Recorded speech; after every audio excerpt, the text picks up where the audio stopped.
Olá, bom dia a todos.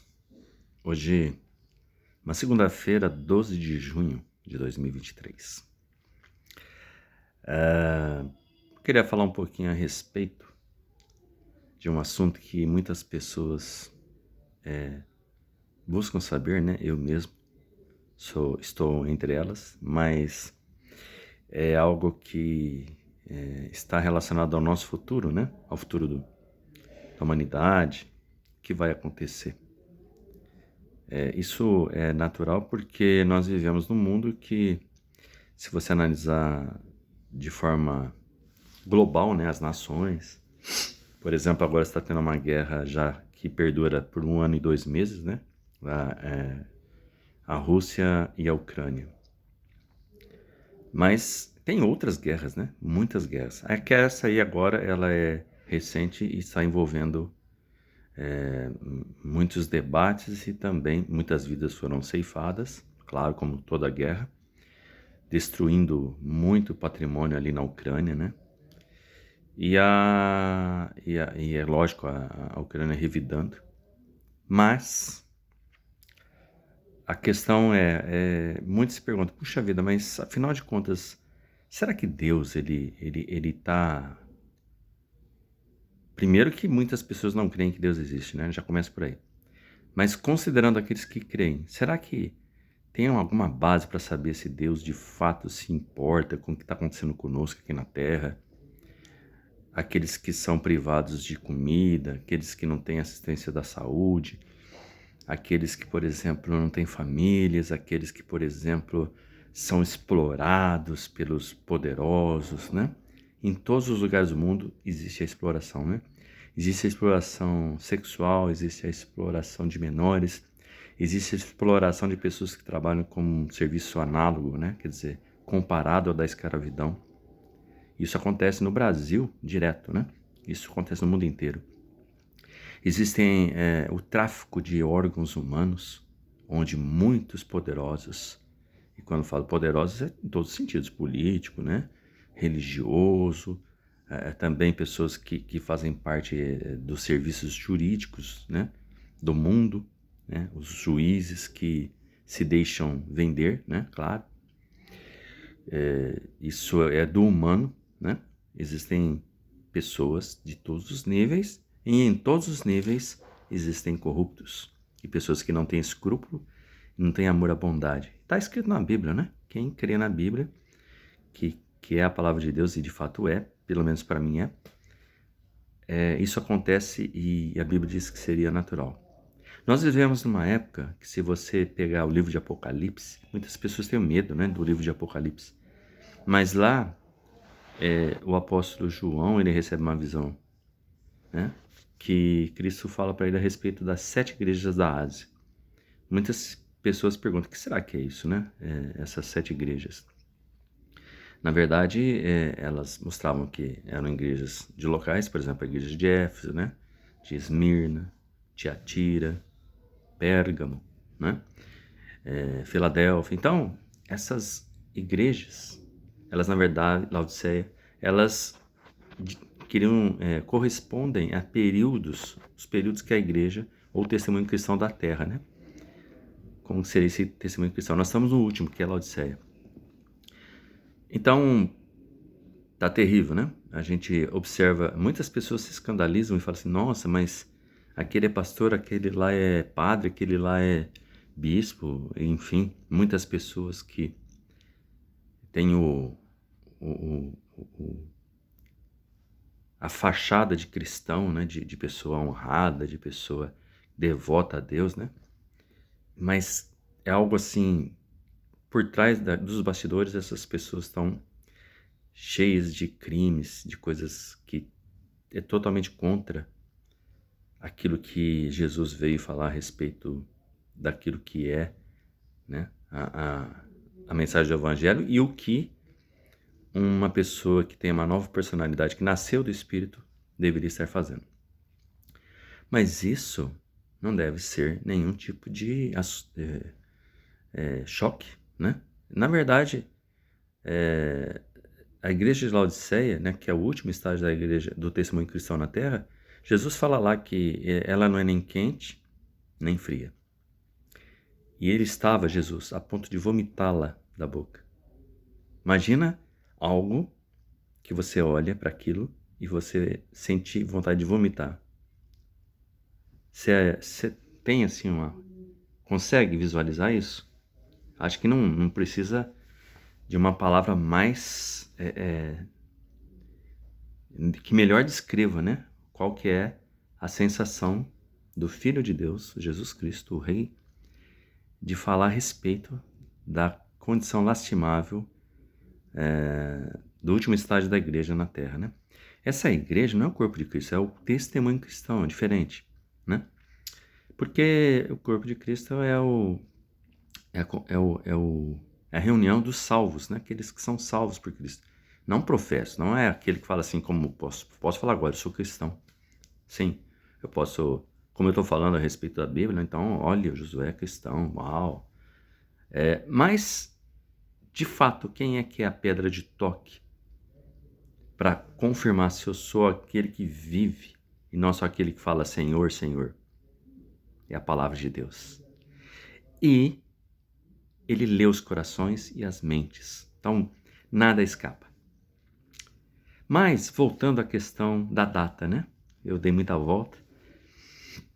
Jesus, lá em Mateus capítulo 24, seus discípulos perguntam qual que seria o sinal, né? Da vinda dele, o que aconteceria, o que marcaria a proximidade, né? Então, Jesus falou de guerras, mas guerra sempre teve, não é verdade? Doenças, etc. Também a questão das pessoas aumentar o ódio, né? O amor se esfriaria da maioria das pessoas, né? E é o que a gente vê hoje. É o que a gente vê hoje, né? Mas, por conta dessa questão aí do fim do mundo, né? Dos últimos dias, o que é que vai acabar? A Terra? O sistema? Então, é muito claro a Bíblia falar assim que esse mundo será julgado de modo total, né? Ele já foi, na verdade, quando Cristo morreu na cruz. Então, agora é a hora de quem realmente tem a verdadeira salvação, que foi selado, né? Como disse o apóstolo Paulo, Deus conhece aqueles que lhe pertencem, né? Então, Deus nos atrai e atrai a Cristo e Cristo não nos manda embora, né? Ele recebe e nos guarda. João 17 fala que Jesus em oração fala assim, guarda-os na verdade, né? Ele faz uma oração a Deus. A tua palavra, a palavra de Deus é a verdade. E Jesus é conhecido como o Verbo, a palavra de Deus. Ele tem essa autoridade. Tanto é que ele, quando ressuscitou, antes de subir aos céus, ele falou, toda a autoridade me foi dada nos céus e na terra. Toda a autoridade. E Jesus antes, né, no capítulo 24 ainda não tinha sido morto, né? Ele falou para os seus discípulos que daquele dia, daquela hora, né? Ou seja, quando viria o Filho? Ninguém sabia, nem os anjos do céu, nem o Filho, só o Pai. Né? Então, naquele momento, ele deixou bem claro que ninguém sabia. Isso era algo que estava na jurisdição do Pai. E depois, claro, o Filho, ele teria condições de saber. Mas o fato é, por que os seres humanos ainda se arrogam no direito ou com poder de falar sobre datas do retorno de Jesus? Por quê? Bom, primeiro que o ser humano ele é arrogante, presunçoso, né? A Bíblia fala que aquele profeta que fala uma coisa que Deus não mandou falar, esse profeta é falso. Ele falou presunçosamente. Na época do Antigo Testamento, quando foi escrito isso, em Deuteronômio, né, se não me engano, capítulo 18, aquele profeta deveria ser morto. Olha, morto. Então, qualquer profeta que falasse alguma coisa para a nação de Israel ali, né, que fosse mentira, esse profeta deveria ser morto. Porque ele falou uma coisa e não aconteceu. Hoje, isso acontece muito. Muitos se arrogam no direito e com autoridade dizem que tem autoridade, mas eles erraram datas. E ainda assim, eles transferiram essa responsabilidade que eles têm perante Deus e Cristo. Eles fizeram essas previsões mentirosas e agora eles continuam mentindo. E isso sem nenhuma vergonha, sem nenhum escrúpulo. O fim do mundo, a volta de Cristo, né? A vinda dele, está próxima, está bem próxima, né? O ponto é, na verdade, o verdadeiro cristão ele tem que ter uma referência que é muito mais do que o evento em si, né? O apóstolo Paulo, em Romanos, se lermos com cuidado, ele recebeu a incumbência de revelar, para ele foi revelado o segredo, que é a igreja. E a igreja, o corpo de Cristo, não tem nada a ver com Israel. Israel, ele foi o povo de Deus no passado e ele receberá bênçãos. Tem que se estudar um pouquinho a Bíblia para saber disso. A confusão entre Israel e igreja é medonha. Tanto é assim que os judeus, quando eles começaram a ser evangelizados, eles começaram a receber as boas novas, eles ainda queriam colocar as leis judaicas, né? Teve aquele famoso debate, né? Que eles falavam assim, não, os homens têm que ser circuncidados, né? Se não for circuncidado, não vai valer a salvação. E houve um debate lá em Jerusalém. Paulo foi lá, né? Silas e outros, né?